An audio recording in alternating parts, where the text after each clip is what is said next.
Une fille boit simplement une boisson donnée par un inconnu et en un instant, elle est traînée dans un sombre entrepôt souterrain par des trafiquants. Ses 4 membres sont solidement attachés au lit. Une substance inconnue lui est injectée dans le corps, puis elle est enfermée dans une froide cage métallique. Ce qui l'attend, c'est une vente humaine sans fin.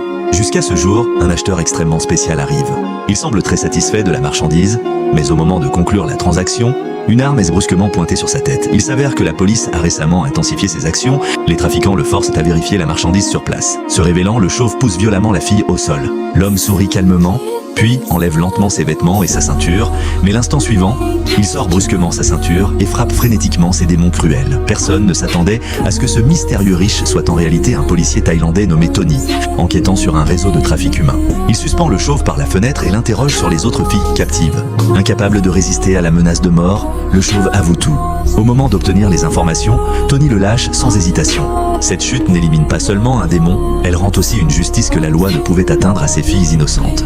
Très vite, Tony informe la police américaine, une équipe tchèque expérimentée agit immédiatement étant une embuscade sur le lieu de la transaction le soir même. Bientôt, le chef du groupe criminel, Lao Bai, apparaît. Il inspecte personnellement la marchandise. Lorsque les hommes ouvrent le conteneur, la scène devant eux glace tout le monde, même Lao Bai, habitué à tuer sans ciller, ne peut s'empêcher d'être écœuré. À l'intérieur, il n'y a que des corps de jeunes filles déjà froids. La perte tragique met Lao Bai dans une rage totale et il exécute le responsable sur le champ. En entendant le coup de feu, la police lance immédiatement l'assaut et une violente fusillade éclate. En quelques minutes, tous les hommes de Lao Bai sont abattus. Voyant que tout est perdu, Lao Bai demande à son jeune fils de s'échapper en premier, tandis qu'il reste en arrière. Mais son fils, arrogant, prend une mitrailleuse et se précipite dehors en tirant avant d'être abattu sur le champ par le Tchèque. Voyant son fils mourir sous ses yeux, Lao Bai est dévasté et rempli de haine. Il fixe celui qui a tué son fils et jure de se venger. Par la suite, Lao Bai est emmené au poste de police pour être interrogé, mais à la surprise générale, il utilise son argent pour corrompre les relations et est déclaré innocent sur place. Mais tout le monde comprend que ce qui permet à un chef de trafic international de s'en sortir, c'est une protection puissante cachée dans l'ombre.